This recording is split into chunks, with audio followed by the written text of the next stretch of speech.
അസ്സലാമു അലൈക്കും വറഹ്മത്തുള്ളാഹി വബറകാതുഹു. അൽഹംദുലില്ലാഹി വസ്സലാത്തു വസ്സലാമു അലാ അഷ്റഫിൽ റസൂലില്ലാഹ് വഅലാ ആലിഹി വഅസ്ഹാബിഹി വഅത്ബാഇഹി ഇലാ യൗമിദ്ദീൻ. ബിസ്മില്ലാഹിർ റഹ്മാനിർ റഹീം. ലഖദ് കാന ഫീ ഖസസിഹിം ഇബ്റത്തുൻ ലിഉലിൽ അൽബാബ്. സദഖല്ലാഹു മൗലാനൽ അലിയ്യുൽ അദീം.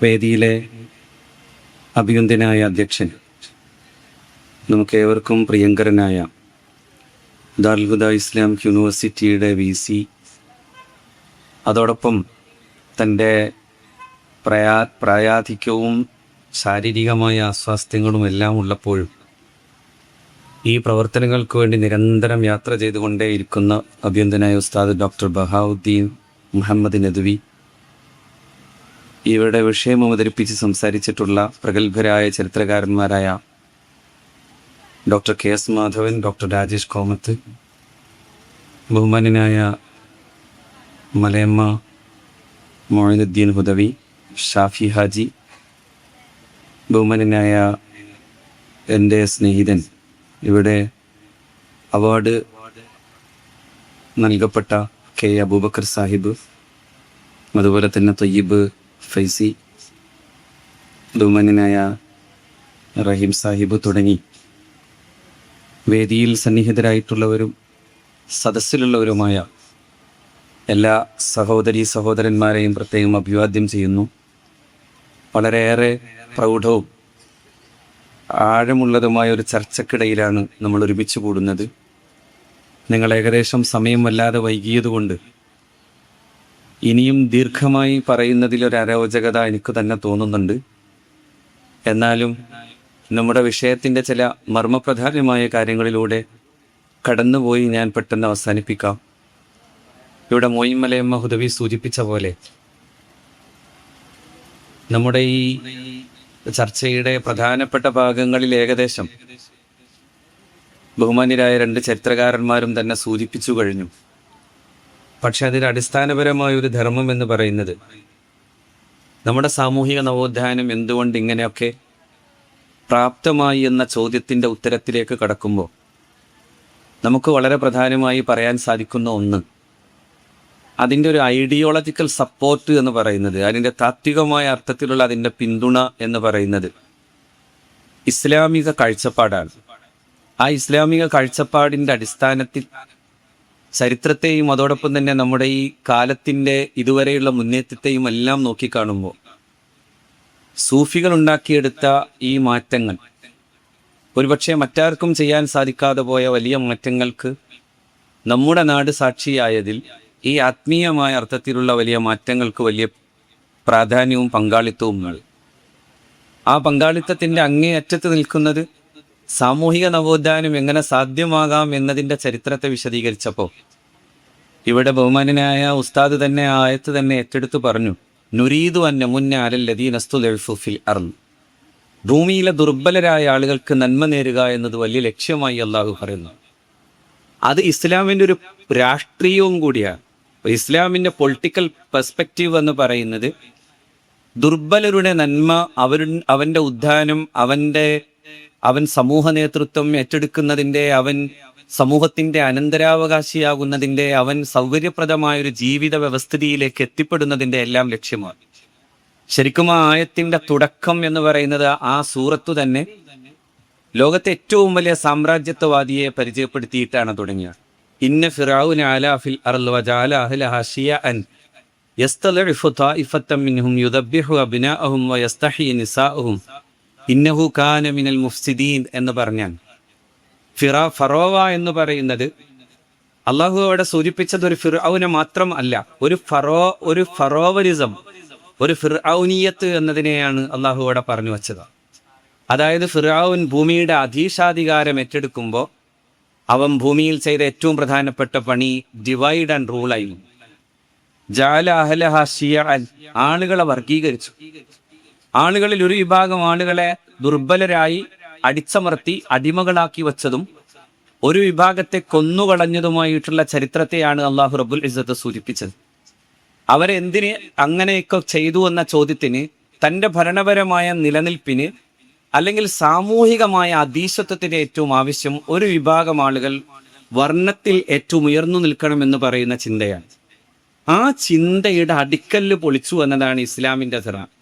ആ ചിന്തയുടെ അടിക്കല്ല് പൊളിച്ചുകൊണ്ടാണ് ഇസ്ലാമിൻ്റെ പ്രബോധനം എല്ലാ കാലത്തും തുടങ്ങിയത്. ഈ മുഹറം ഒരു ചരിത്രത്തിൻ്റെ വല്ലാത്തൊരു നിലനിൽപ്പിൻ്റെ കാലത്തെ ഓർക്കുകയാണ്. അവിടെ നിന്നാണ് ആ ചരിത്രത്തെ മുഴുക്കെ നമ്മൾ കാണേണ്ടത്. അവിടെ എല്ലാം ഇത് കാണുന്നു. ആ മനുഷ്യത്വത്തിന്റെ വിമോചന പ്രത്യയശാസ്ത്രമായിട്ടാണ് വിശുദ്ധ ഖുർആൻ ഇസ്ലാമിന്റെ രാഷ്ട്രീയത്തെ ഈ രീതിയിൽ പരിചയപ്പെടുത്തി തന്നു. അത് മുഹമ്മദ് നബിയിൽ കണ്ടു, സല്ലല്ലാഹു അലൈഹി വസല്ലം മൂസ നബി അലൈഹി ഇസ്ലാമിൽ കണ്ടു. അതിന്റെ ചരിത്രമാണ് വിശദീകരിച്ചത്. അതിനെക്കുറിച്ച് പറയാൻ തുടങ്ങുമ്പോഴാണ് ഖുർആൻ അങ്ങനെ തന്നെ തുടങ്ങിയത്. ചിലപ്പോഴൊക്കെ ചില സഹോദരന്മാർ മനസ്സിലാക്കിയതുപോലെ ഇസ്ലാം എന്ന് പറയുന്ന ഒരു കേവലം ഒരു ആധ്യാത്മികമായൊരു ജീവിതത്തിന്റെ തുറ മാത്രമാണെന്നാണെങ്കിൽ അല്ല, മറിച്ച് അതൊരു സാമൂഹിക നവോത്ഥാനത്തിന്റെ രാഷ്ട്രീയം കൈകാര്യം ചെയ്യും. സാമൂഹിക നവോത്ഥാനത്തിന്റെ രാഷ്ട്രീയം പലപ്പോഴും ആധ്യാത്മികമായി തന്നെ തുടങ്ങി വെച്ചതാണ്. ചിലർ മനസ്സിലാക്കിയതുപോലെ രാഷ്ട്രീയം എന്ന് ഉച്ചരിച്ചാൽ എന്തോ അപകടമാണെന്നല്ല ചിന്തിക്കേണ്ടത്. രാഷ്ട്രീയം സമൂഹത്തിൽ എത്രത്തോളം ഈ മുസ്ലിം എന്ന് പറയുന്നതിൻ്റെ ഒപ്പം തന്നെ നടക്കുന്ന ഒന്നാണ് രാഷ്ട്രീയം. ആ രാഷ്ട്രീയം എത്ര മനോഹരമായി ചെയ്തു വച്ച ഒരു ഇടത്ത് നിന്നാണ് നമ്മൾ സംസാരിക്കുന്നത്. മുസ്ലിങ്ങൾ ഇവിടെ വന്നിട്ട് ചെയ്തു വച്ചത് രാഷ്ട്രീയവും കൂടിയല്ലേ. ഇവിടെ പോർത്തുഗൽ അധിനിവേശം വരുമ്പോൾ ഏറ്റവും ആദ്യത്തെ വെടിപൊട്ടിയത് അവിടെ നിന്നാണ്, ഒരു മിമ്പറിൽ നിന്നാണ്, മഹാനായ ഖാലി മുഹമ്മദിൽ നിന്നാണ്.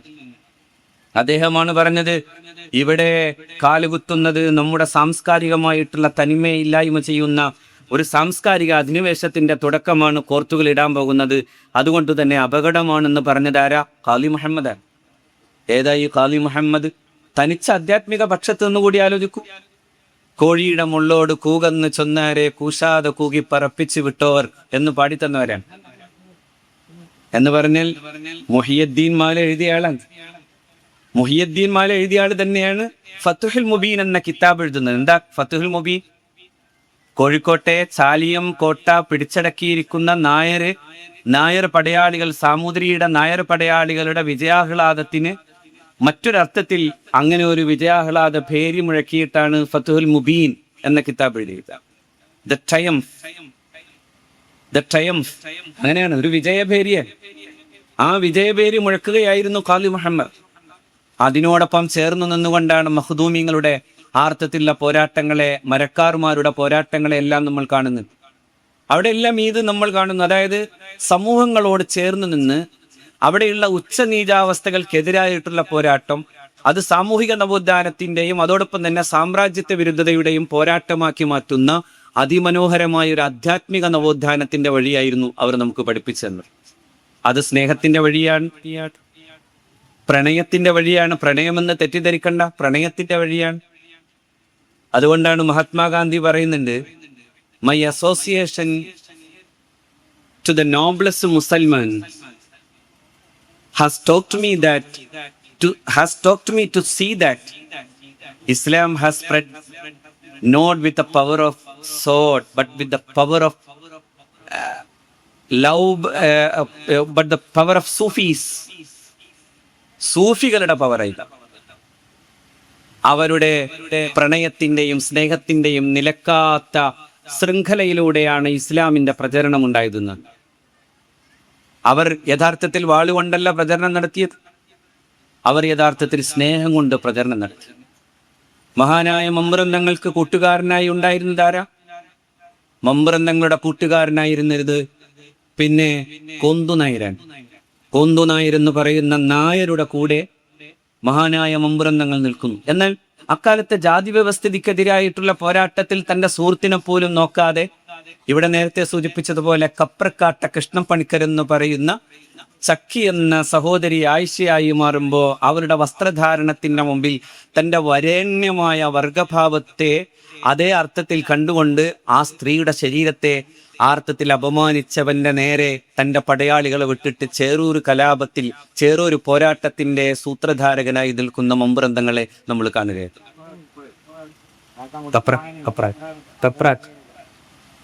കപ്രാട്ട് കൃഷ്ണപ്പണിക്കർ. ഈ കപ്രാട്ട് കൃഷ്ണപ്പണിക്കരുമായി നേരത്തെ ഉണ്ടായിരുന്ന സൗഹൃദങ്ങളെ ഇല്ലായ്മ ചെയ്യുന്നതിന്റെ അവസ്ഥ, അത് ജന്മി വ്യവസ്ഥിതിക്കെതിരെയുള്ള പോരാട്ടം. ഇവിടെയാണ് ആ കാലഘട്ടത്തിന്റെ ഹൈന്ദവമായ ചിന്തകളെയും അതോടൊപ്പം തന്നെ ഇസ്ലാമിക ചിന്തയും നമ്മളൊന്ന് കമ്പയർ ചെയ്യേണ്ടത്, താരതമ്യം ചെയ്യേണ്ടത്. നിങ്ങൾ നോക്കൂ, ഇന്ത്യയിലെ ഹിന്ദു സംസ്കൃതി എന്ന് പറയുന്നതിന് പല അർത്ഥത്തിലുള്ള ഒരുപാട് ശാഖോപശാഖകളുണ്ട്. പക്ഷേ അതിന്റെ വരേണ്യമായൊരു ഒരു രൗദ്രഭാവം അതിന് കാണുന്നു. എന്താണ് ആ രൗദ്രഭാവം? അത് തീർത്തും വർഗത്തെ സ്ഥാപിച്ചുകൊണ്ട് തന്നെ നടന്നതാണ്. അതുകൊണ്ടാണ് ഭഗവത്ഗീതയുടെ ഉപോദ്ഘാതം, അതിന്റെ ആമുഖം എഴുതുമ്പോൾ, ഭഗവത്ഗീതയുടെ അതിന്റെ വ്യാഖ്യാനത്തിന്റെ ഉപോദ്ഘാതം എഴുതുമ്പോൾ ശങ്കരാചാര്യർ പറഞ്ഞു, ഇതൊക്കെ നിലനിൽക്കണം. എന്തിനാണെന്നറിയോ? ഇതൊക്കെ നിലനിൽക്കേണ്ടതിന്റെ പ്രധാനപ്പെട്ട കാര്യം ബ്രാഹ്മണത്വസ്യ രക്ഷണേന രക്ഷിതഃ സ്യാത് വേദോക്തോ ധർമ്മ തദധീനത്വാത് വർണ്ണാശ്രമ ഭേദാനാം എന്നാണ്. ഈ ബ്രാഹ്മണത്വം നിലനിന്നാൽ മാത്രമേ ഈ വേദവും ഈ ധർമ്മവും നിലനിൽക്കൂ. ഈ വേദങ്ങൾ നിലനിൽക്കണമെങ്കിൽ ബ്രാഹ്മണത്വം നിലനിൽക്കണം. നിങ്ങൾ ആലോചിച്ച് നോക്കണം, കേരളത്തിലെ ഇന്നത്തെ മുഖ്യമന്ത്രിയുടെ നാടായ പറവൂരിലെ വളരെ പ്രധാനപ്പെട്ട ഒരു തന്ത്രവിദ്യയിൽ ഏറ്റവും പ്രഗത്ഭനായിരുന്ന ഒരു ശ്രീധരൻ തന്ത്രികളുണ്ട്. ഈ കഴിഞ്ഞ കാലത്താണ് അദ്ദേഹം ചരമമടഞ്ഞത്. അദ്ദേഹത്തിന് പോലും ക്ഷേത്ര തന്ത്രവിദ്യയുമായി അത്ര വലിയ പ്രാവീണ്യം ഉണ്ടായിട്ടും ക്ഷേത്രതന്ത്രവിദ്യയുടെ ഭാഗമായിട്ടൊരു പൂജാരിയാകാൻ സാധിച്ചിട്ടില്ല.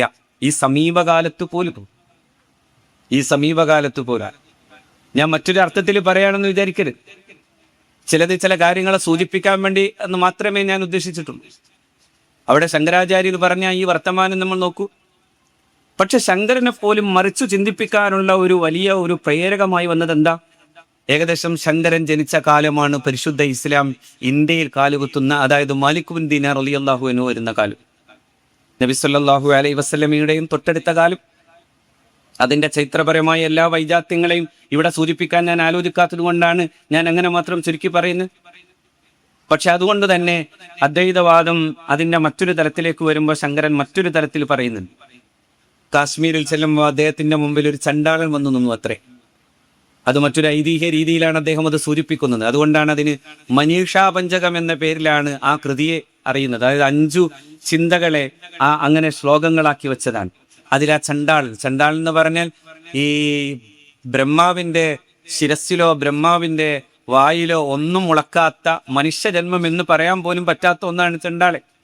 നമ്മുടെ നാട്ടിലെ ചെറുമി അതുപോലെയൊക്കെ പറയുന്ന പലരെയും കുറിച്ചൊക്കെ അങ്ങനെയൊക്കെ പറഞ്ഞിരുന്ന ഒരു കാലമുണ്ട്. ചണ്ടാളൻ ചോദിച്ചു, ഞാൻ മാറി നിൽക്കണമെന്നാണ് അങ്ങ് പറയുന്നതെങ്കിൽ ആരോടാണ് അങ്ങ് മാറി നിൽക്കുന്നത് എന്ന ചോദ്യം ചോദിച്ചപ്പോഴാണ് അദ്ദേഹം പറഞ്ഞത്, എല്ലാത്തിലും പ്രസരിക്കുന്ന ആ മഹാതത്വത്തെക്കുറിച്ച് എന്നെ ബോധ്യപ്പെടുത്തിയത് ചണ്ടാളോസ്തു സതുദ്ധിജോസ്തു.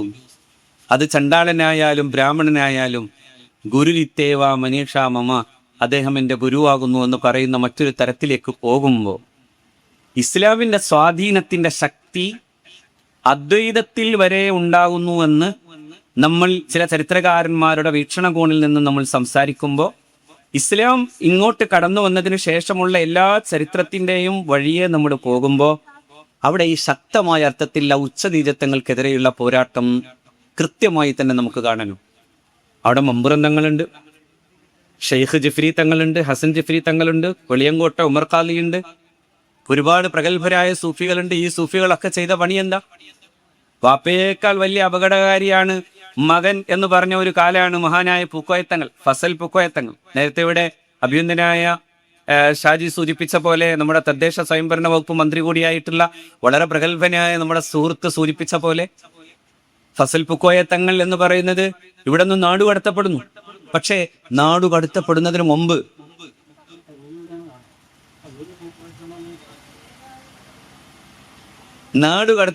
മുമ്പ് മന്ദിരായ തങ്ങൾ എന്താ ചെയ്തത്? തങ്ങൾ ചെയ്തത് ഈ നാട്ടിലെ പാവപ്പെട്ട മനുഷ്യരോട് പറഞ്ഞു, ജന്മിയുടെ മുമ്പിൽ ഓച്ചാനിച്ച് നിൽക്കരുത്, ജന്മിയുടെ ഉച്ഛിഷ്ടം ഭക്ഷിക്കരുത്, ജന്മിയുടെ മുമ്പിൽ ഓച്ചാനിച്ചു നിൽക്കരുത്, അവനെ തമ്പ്രാന്ന് വിളിക്കരുത്. എത്ര വലിയ സാമൂഹിക നവോത്ഥാനാണ് നിങ്ങൾ ആലോചിച്ച് നോക്കി. അവനെ തമ്പ്രാന്ന് വിളിക്കരുത്.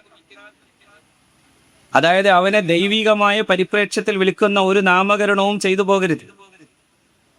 ഇങ്ങനെ പറഞ്ഞ ഏതെങ്കിലും ഒരാളെ നിങ്ങൾക്ക് ചരിത്രത്തിൽ വേറെ വായിച്ച് കൊണ്ടുവരാൻ കഴിയുമോ? ആ കാലഘട്ടത്തിന്റെ സാമൂഹിക നവോത്ഥാനത്തിൽ ശരിക്കും പറഞ്ഞാൽ അതിന്റെ ശേഷം വരുന്നിടത്താണ് അതായത് കേരളത്തിലെ ജാതീയമായ ഉച്ചനീചത്വങ്ങളെ മാറ്റിപ്പണിയാൻ എന്തു ചെയ്യണമെന്ന് ചോദിച്ച് സ്വാമി വിവേകാനന്ദന്റെ മുമ്പിൽ ഒരാൾ ചെല്ലുന്നതാണ്. അത് ഡോക്ടർ പൽപ്പുവാണ്. ഡോക്ടർ പൽപ്പുവിനോട് അന്ന് സ്വാമി വിവേകാനന്ദൻ പറഞ്ഞു, ഒരു നല്ല ആധ്യാത്മികവാദിയായ ഒരു ഹിന്ദു സന്യാസിയെ കണ്ടിട്ടേ ഇത് നടക്കൂ, ആത്മീയതയിലൂടെ അത് പോകാൻ പറ്റൂ. അങ്ങനെയാണ് നാരായണ ഗുരുവിനെ സമീപിക്കുന്നത്. നാരായണ ഗുരു എന്നിട്ട് ചെയ്ത പണി, ക്ഷേത്രപ്രവേശനത്തിന് എന്തു ചെയ്യാനാകുമെന്ന് ചോദിക്കാൻ വേണ്ടിയിട്ട് ടി കെ മാധവനെ അന്ന് എനിക്ക് തോന്നുന്നു 1942 മറ്റോ 1923 മറ്റോ 1923 അന്ന് ആന്ധ്രാപ്രദേശിലെ പിന്നെ കാക്കിനാഡ എന്ന് പറയുന്ന പ്രദേശത്തെ ഇന്റർനാഷണൽ കോൺഗ്രസിന്റെ സമ്മേളനത്തിലേക്ക് ടി കെ മാധവനെ വിട്ടു. ടി കെ മാധവൻ ഇന്റർനാഷണൽ കോൺഗ്രസിന്റെ സമ്മേളനത്തിൽ, അതായത് അന്നത്തെ ദേശീയ പ്രസ്ഥാനത്തിന്റെ സമ്മേളനത്തിൽ ഏറ്റവും പ്രധാനപ്പെട്ട ഒരു ആവശ്യം ഉന്നയിച്ചത് കേരളത്തിലെ ക്ഷേത്രപ്രവേശനത്തിന് അനുമതി തരാൻ ആവശ്യമാകുന്ന വിധം ഒരു പ്രമേയം പാസ്സാക്കണമെന്നായി. അന്നത്തെ ദേശീയ പ്രസ്ഥാനത്തിന്റെ നേതാക്കൾ ആരാണ്? ഒന്ന് പണ്ഡിറ്റ് ജവഹർലാലാണ്, മറ്റൊന്ന് മഹാത്മാഗാന്ധിയാണ്. ഗാന്ധി വന്ന കാലത്താണ്. അതുപോലെ തന്നെ പ്രഗത്ഭരായ അത്തരം നേതാക്കൾക്കൊക്കെ മുമ്പിൽ അന്നത്തെ അധ്യക്ഷൻ മൗലാന മുഹമ്മദ് അലിയാണ്. ദേശീയ പ്രസ്ഥാനത്തിന്റെ ഇന്റർനാഷണൽ കോൺഗ്രസിന്റെ അധ്യക്ഷൻ, സ്വാഭാവികമായിട്ട് അന്നത്തെ കോൺഫറൻസിന്റെ അധ്യക്ഷനും മൗലാന മുഹമ്മദ് അലിയാണ്.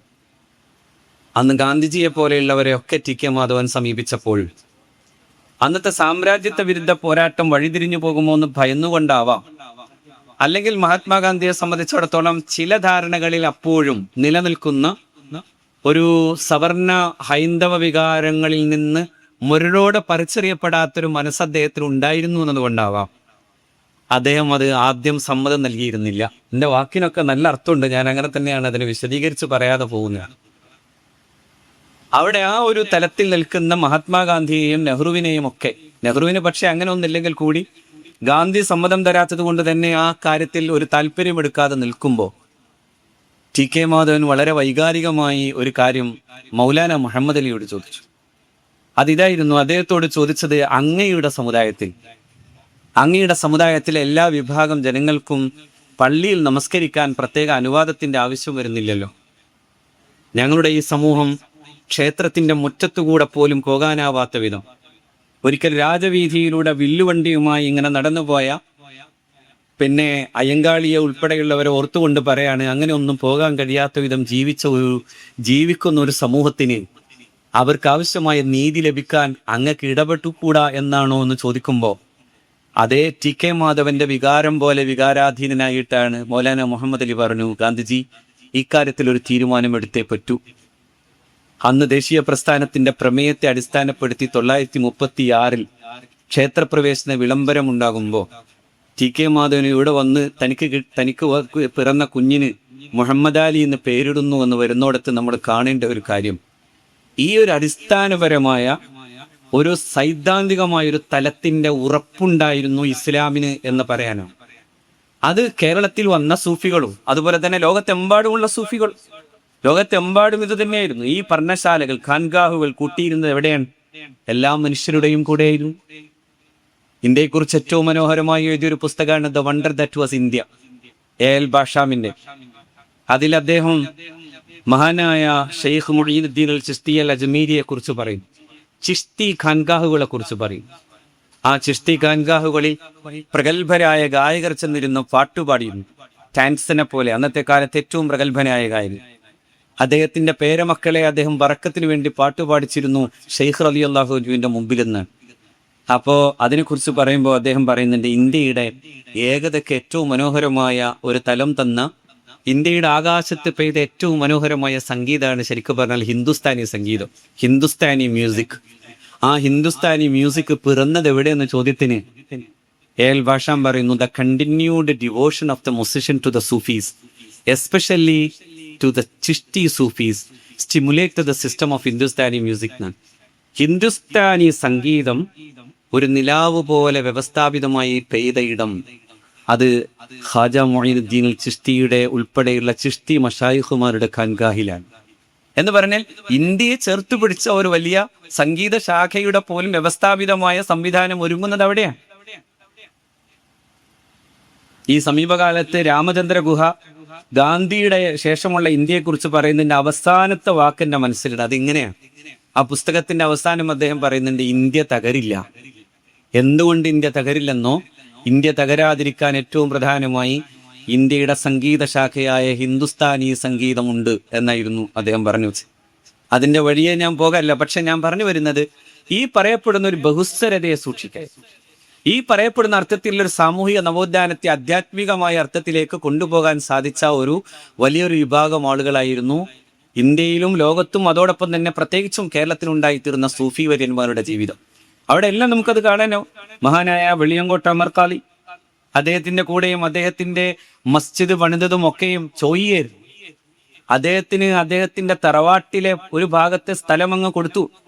അവിടെയാണ് വെളിപ്പാട് അകലെ ഒരു ക്ഷേത്രം നിൽക്കുന്നത് എന്ന് പറഞ്ഞാൽ ഇവരെല്ലാം സൈനുദ്ദീൻ മഖ്ദൂം തങ്ങളുടെയും സൈനുദ്ദീൻ മഖ്ദൂം രണ്ടാമന്റെയും എന്തിന് ഈ പൊന്നാനിയിലെ വലിയ പള്ളിയുടെ മരം മുഴുവനും ഒരു നായർ തറവാട്ടിൽ നിന്ന് വരുന്നു. ഇങ്ങനെ ഒരു വല്ലാത്തൊരു ബഹുസ്വരതയെ ചേർത്ത് പിടിക്കാൻ സാധിച്ചത് നമുക്കാണ്. ഇവിടെ നിന്ന് മഹാന്മാരായ ഈ ജിഫ്രി, അതിനുശേഷം വന്ന മൗലദ്ദവീല, ഇവർക്കൊക്കെ അവരുടെ ആത്മീയമായ മറ്റൊരു തലത്തിലേക്ക് പിന്നെ കടക്കുന്നത് പാണക്കാട്ട കുടുംബമാണ്. നിങ്ങൾ കാണൂ, ഈ പണ്ഡിതന്മാരും അതുപോലെ തന്നെ സയ്യിദുമാരും നടന്നു പോകുന്ന വഴികളിലെ വല്ലാത്ത രഞ്ജിപ്പിന്റെ ചരിത്രത്തെ നിങ്ങളൊന്ന് ആലോചിച്ച് നോക്കൂ. ഒരു കാലത്ത് മഖ്ദൂമിങ്ങൾ ഇസ്ലാമിക വിജ്ഞാന ശാഖയുടെ വിപുലമായ അർത്ഥത്തിലുള്ള അതിൻ്റെ പ്രവർത്തനങ്ങളുമായി മുന്നോട്ട് പോകുന്നു. അതോടൊപ്പം തന്നെ സമരോജ്ജലമായിട്ടുള്ള ഒരു കാലഘട്ടത്തിന്റെ നേതൃത്വം കൊടുക്കുന്നു. അതോടൊപ്പം തന്നെ അതിൻ്റെയൊക്കെ സമാന്തരമായി നിന്നു പോകുന്ന ഒരു ആത്മീയ നേതൃത്വമായി ഞാൻ നേരത്തെ പറഞ്ഞ ഈ ജിഫി കുടുംബം, അങ്ങനെ പോകുന്ന മമ്പുറന്തങ്ങൾ, അതുപോലെ തന്നെ ഫദൽ പുക്കോയത്തങ്ങൾ, അവരൊക്കെ വരുന്നു. തിരുത്തിയത് അതാണ്. നമ്മളൊക്കെ ഈ സാധാരണ മലയാളത്തിൽ ഫൈസി എന്ന് പറഞ്ഞിട്ടുണ്ടാവുന്ന കുഴപ്പമുണ്ട്, ഫൈലിയാണല്ലോ, അതങ്ങനെ പോകും. അതേപോലെ തന്നെ മലയാളം വായിച്ചിട്ടുണ്ടാവുന്ന ഒരു തയ്യാറാണ്. ഉസ്താദിന്റെ അടുത്താവുമ്പോൾ ഉസ്താദ് പെട്ടെന്ന് തിരുത്തും. അതാണ് ഫദൽ പുക്കോയത്ത്. ആ ഫദൽ പുക്കോയത്തങ്ങൾ ആ പാരമ്പര്യത്തിൽ വരാൻ ഒരേ സമയം രാഷ്ട്രീയമായ നേതൃത്വം. ഈ രാഷ്ട്രീയം, ഞാൻ അങ്ങനെ വീണ്ടും പറയണേ, രാഷ്ട്രീയം എന്ന് പറയുമ്പോൾ ഓടണ്ട. രാഷ്ട്രീയം ഈ ഉമ്മത്തിന് എന്നും എല്ലാ കാലത്തും ആവശ്യം തന്നെയാണ്. അതിനൊരു ആത്മീയ തലത്തിന്റെ സൗന്ദര്യവും സൗരഭ്യവും കൊടുത്തുകൊണ്ടാണ് ഈ പറയപ്പെടുന്ന മഹാന്മാരായ സൂഫിക്ക് ഒരു രാഷ്ട്രീയം ഉണ്ടായിരുന്നു. സൂഫി ചെയ്ത രാഷ്ട്രീയം എന്താ? ഈ നാടിന്റെ ബഹുസ്വരതയെ അതേപോലെ ചേർത്ത് പിടിച്ച രാഷ്ട്രീയമാണ്. ഈ നാടിന്റെ ഉച്ചനീചത്വങ്ങൾക്കെതിരെയുള്ള പോരാട്ടങ്ങളുടെ രാഷ്ട്രീയമാണ്. ആ രാഷ്ട്രീയത്തെയാണ് പരിശുദ്ധ ഖുർആൻ ഇങ്ങനെ പറഞ്ഞു വെച്ചത്. അതുകൊണ്ട് ഈ ചരിത്രത്തെ ഇങ്ങനെ പഠിക്കണം. ഈ ചരിത്രം എന്ന് പറയുന്നത് പ്രത്യേകിച്ചും നമ്മൾ കാണേണ്ടത്, അത് ഫാസിസത്തിന്റെ പുതിയ കാലത്തിന്റെ മുമ്പിൽ ചരിത്രം വളരെ പ്രധാനമാണെന്ന് പറയുന്നതോടൊപ്പം തന്നെ പലതരത്തിലുള്ള ഫാസിസത്തിന്റെയും മുമ്പിലും ചരിത്രം പ്രധാനമാണ്. അത് ചില ആളുകളുടെ വർണ്ണങ്ങളിലേക്ക് മാത്രം നോക്കിയിട്ട് ഫാസിസം എന്ന് പറയണ്ടേ. ഈ ഫാസിസം എവിടെ നിന്നൊക്കെ തുടങ്ങണത്? ഞാൻ മനസ്സിലാക്കിയത് അടുക്കളയിൽ തുടങ്ങണ്ട. എന്താ അടുക്കളയില്? അതായത് നമ്മുടെ കുടുംബത്തിലെ ഭർത്താവ് ഫാസിസ്റ്റായി വരാറുണ്ട്. എന്താ ഞാൻ പറഞ്ഞത് മുഴുവൻ കേട്ടോളെന്ന് പറയുന്ന ജനാധിപത്യ വിരുദ്ധമായ തരത്തിലേക്ക് ഭർത്താവ് വരുന്നിടത്ത് ഭാര്യ അതിനൊക്കെ കീഴ്പ്പെട്ടു പോകുന്ന ഒരു ഫാസിസ്റ്റ് സംവിധാനത്തിന്റെ ഉള്ളടക്കത്തിൽ നിന്ന് പോകാറുണ്ട്. അതുകൊണ്ടായിരിക്കും എംഗൽസ് പറഞ്ഞത് ആദ്യത്തെ ക്യാപിറ്റലിസം തുടങ്ങുന്നത് എൻ്റെ യൂണിറ്റ് കുടുംബമാണ്. അതുകൊണ്ട് ഭാര്യ ഭർത്താവ് എന്ന് പറഞ്ഞാൽ ഇപ്പോൾ ഉസ്താദ് തുടങ്ങും. അതുകൊണ്ട് ഞാൻ പറയാണ്, അതായത് ഇസ്ലാം പറഞ്ഞ ഇണക്കുരുവികൾ എന്ന് പറയുന്നത് പോലും വേണ്ട, കുടുംബം തന്നെ ഡിമോളിഷ് ചെയ്തേ പറ്റൂ എന്ന് പറയുന്ന ഒരു തരത്തിലാണ് എംഗൽസ് തുടങ്ങിയത്. ഡിമോളിഷൻ ഓഫ് ഫാമിലി എന്ന് പറയും. അപ്പൊ ആ രീതിയിൽ നോക്കുമ്പോൾ അവിടെ തന്നെ തുടങ്ങണ്ട. അപ്പൊ അത് എവിടെയൊക്കെ വരുന്നുണ്ട് അവിടെയെല്ലാം ഒരു തരം ഫാസിസം ഉണ്ട്. എന്നാൽ ആ അർത്ഥത്തിൽ ആലോചിച്ചാൽ ചരിത്രത്തെ ശരിയായ അർത്ഥത്തിൽ വായിക്കൽ എല്ലാവർക്കും ഇന്ന് നിർബന്ധമാണ്. 1940കളിലാണ് കൺപൂർ ലഹളയുണ്ടായപ്പോൾ അന്നത്തെ ഇന്റർനാഷണൽ കോൺഗ്രസ് ഒരു കമ്മീഷനെ വെച്ചു. അത് ബിപിൻ ചന്ദ്ര അദ്ദേഹത്തിന്റെ the communalism of modern India എന്ന് പറയുന്ന പുസ്തകത്തിൽ സൂചിപ്പിക്കുന്നുണ്ട്. അതിങ്ങനെയാണ്: we consider therefore an attempt to remove the historical misconception is the first and the most indispensable step in the solution of Hindu-Muslim problem എന്നാണ്. ഹിന്ദു മുസ്ലിം പ്രശ്നങ്ങൾ പരിഹരിക്കണമെങ്കിൽ ഏറ്റവും ആദ്യം ചെയ്യേണ്ടത് ചരിത്രത്തിലെ തെറ്റുധാരണകളെ മാറ്റി. അതൊരു ഭാഗത്ത് വേണ്ടതുപോലെ തന്നെ ചരിത്രത്തെ നേരായ അർത്ഥത്തിൽ വായിച്ചാൽ കിട്ടേണ്ട പലതും നമ്മൾ തന്നെ മറന്നു പോകുന്ന കാലത്താണ് ഈ സൂഫി വായന അർത്ഥവത്താകുന്നത്. സൂഫിയുടെ ജീവിതം, അവന്റെ ചുറ്റുവട്ടങ്ങളെ മഹാന്മാരായ മുമ്പുറന്തങ്ങളും ഫദൽ പുക്കോയത്തങ്ങളും വെളിയങ്കോട്ട ഉമർത്താദിത്തങ്ങളും തുടങ്ങി കേരളത്തിലേക്ക് വന്ന വലിയ മഹാന്മാരായ സാദാത്തുങ്ങൾ, ഹദറബി സാദാത്തുക്കളുടെ ചരിത്രത്തിലെമ്പാടുമുള്ളത് ആ അർത്ഥത്തിൽ ഒരു സൂഫി ധന്യമായ ജീവിതത്തിന്റെ നേതൃത്വം. അവർ ചെയ്തത് ബഹുസ്വരമായ യാഥാർത്ഥ്യങ്ങൾ ഉൾക്കൊണ്ടു. അതുകൊണ്ടാണ് കളിയാട്ടുത്സവത്തിന് പോലും തങ്ങളുടെ ഒരു കയ്യൊപ്പുണ്ടായത്. അവിടെയൊക്കെ ചിലതൊക്കെ നമുക്ക് വേണമെങ്കിൽ തിരിച്ചു പറയേണ്ട കർമ്മശാസ്ത്ര യുക്തിയെക്കുറിച്ച് ആലോചിക്കുമ്പോഴും ബഹുസ്വരത എന്ന് പറയുന്ന ഒരു അനിവാര്യ പരിപ്രേക്ഷ്യത്തിൻ്റെ ഉള്ളിൽ എന്ത് വേണമെന്ന് ചിന്തിക്കുന്നിടത്ത് സൂഫിയുടെ കയ്യൊപ്പിൻ്റെ വലിപ്പത്തെ തിരിച്ചറിയാൻ പറ്റും. അള്ളാഹു കാര്യം മനസ്സിലാക്കാൻ തൗഫീക്ക് ചെയ്യട്ടെ. അസ്സലാമു അലൈക്കും വറഹ്മത്തുള്ളാഹി.